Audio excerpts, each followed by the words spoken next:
Fala sério, Chico. Não é divino uma coisa dessa? É pra ser. Seria possível alguma organização racional humana construir uma lei que garante a todos nós uma única certeza de que todos nós iremos nos depurar?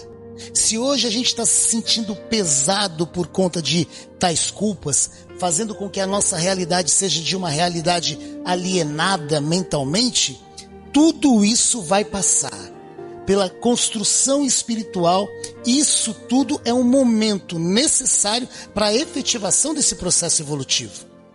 Portanto, se hoje eu vivo essa condição, se hoje eu sofro a dor dessa realidade, a principal atitude a ser tomada a partir de agora é um sopro de esperança na condição de se ver nesse momento passageiro. Uma esperança que traz para nós a continuidade agora de um processo de cura. Porque a condição de alienação mental é sim uma questão de saúde. E eu preciso me curar. E essa cura só cabe a nós.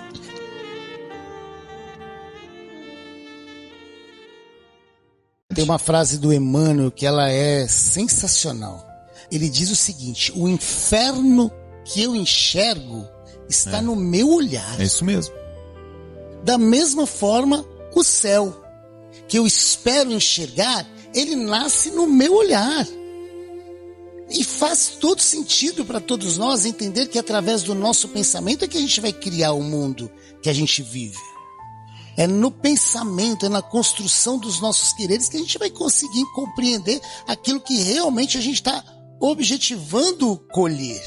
E essa busca de entendimento de alienação mental é entender de verdade que todos nós estamos aqui propensos a elas, mas por conta das nossas escolhas, por conta dos nossos desvios. E fazer agora uma compreensão dessa realidade num mundo que a gente vê o tempo inteiro a hostilidade prevalecendo, o mal se sobrepondo ao bem, é mais uma ferramenta que a gente começa a abraçar, começa a entender sendo fundamental para as nossas relações lá fora, para as nossas relações lá em casa, para o nosso relacionamento ser cada vez mais proveitoso na construção do nosso espírito. Porque é no nosso relacionamento que a gente acumula culpa, é no nosso relacionamento que a gente se desvia, é no nosso relacionamento, aonde a gente estiver, que a gente não cumpre os nossos deveres propostos no caminho do bem. E é isso que a gente tem que valorizar. Valorizar essa oficina maravilhosa que esse processo reencarnatório nos promove, entendendo todas essas figuras que com a gente convivem, sendo aquela figura essencial para a minha formação e para a formação dela. Nessa construção cada vez mais depurada de um espírito que se submete agora a não se ver implicado a construir culpas.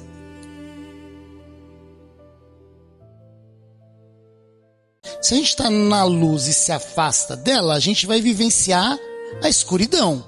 Porém, a escuridão nada mais é do que a ausência dessa bendita luz.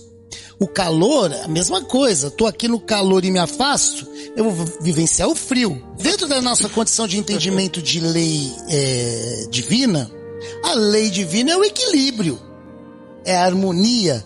Nos afastando dela, é inevitável vivermos o desequilíbrio. Então é exatamente isso que a gente tem que entender. Exatamente isso, recorrendo ao livro dos Espíritos. Todas as vezes que a gente se afasta das leis divinas, nós nos vemos infelizes. Portanto, a lei divina é a felicidade que a gente busca. É a harmonia, é a paz, é tudo aquilo que a gente busca.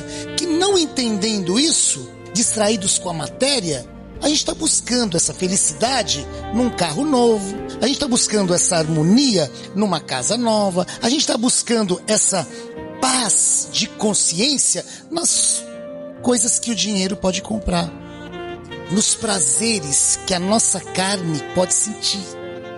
E aí é que a gente começa a se despertar e perceber que o foco não é mais esse. que o foco é entender de verdade o padrão de lucidez que a minha consciência me promove a enxergar que hoje o que me faz de verdade ser feliz é a paz de consciência de estar trilhando o caminho do bem, cumprindo então o meu dever, não com isso acumulando culpas.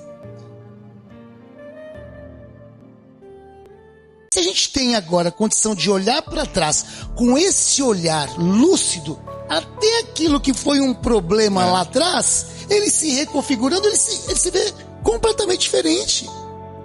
A gente olha para trás e não vê mais aquele bicho-papão que nos atormentava e de repente foi o responsável para nos fazer ser o que somos.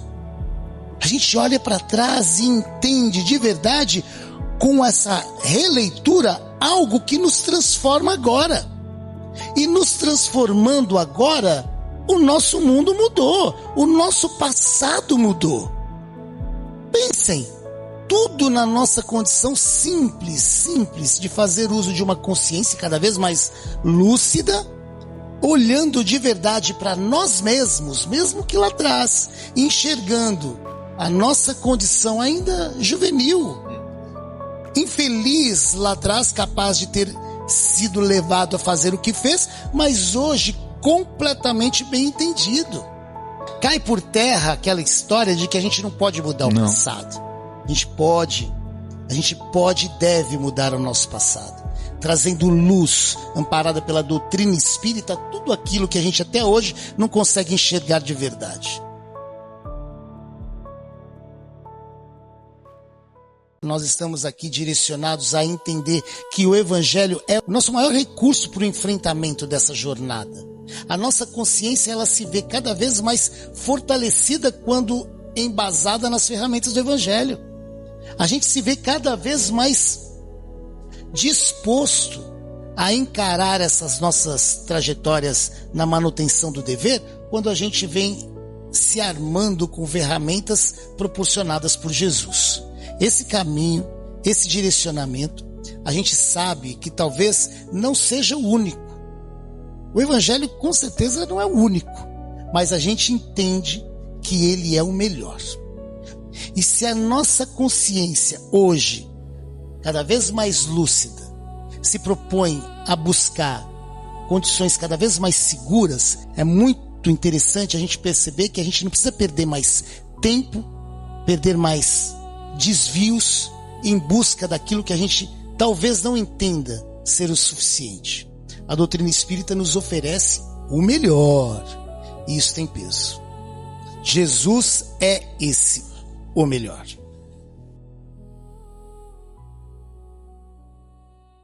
Nós não estamos à margem da lei.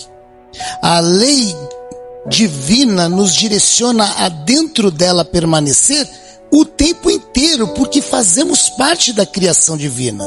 E todas as vezes que a gente se desvia dela de forma consciente ou não, nós nos desequilibramos. Ou seja, não estamos cumprindo o dever.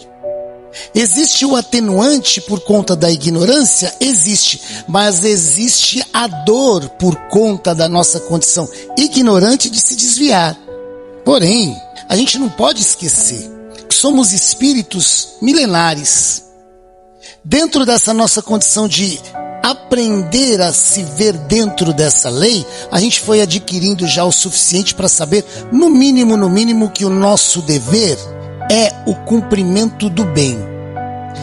Dentro dessa condição, a gente sabe exatamente o que precisa fazer. Nas nossas relações, mesmo que a gente não faça, a gente tem consciência do trabalho ali a ser desenvolvido dentro de uma linha do bem. Esse é o nosso dever. Na nossa condição honesta de entender a nossa realidade de vida, a gente sabe que a gente não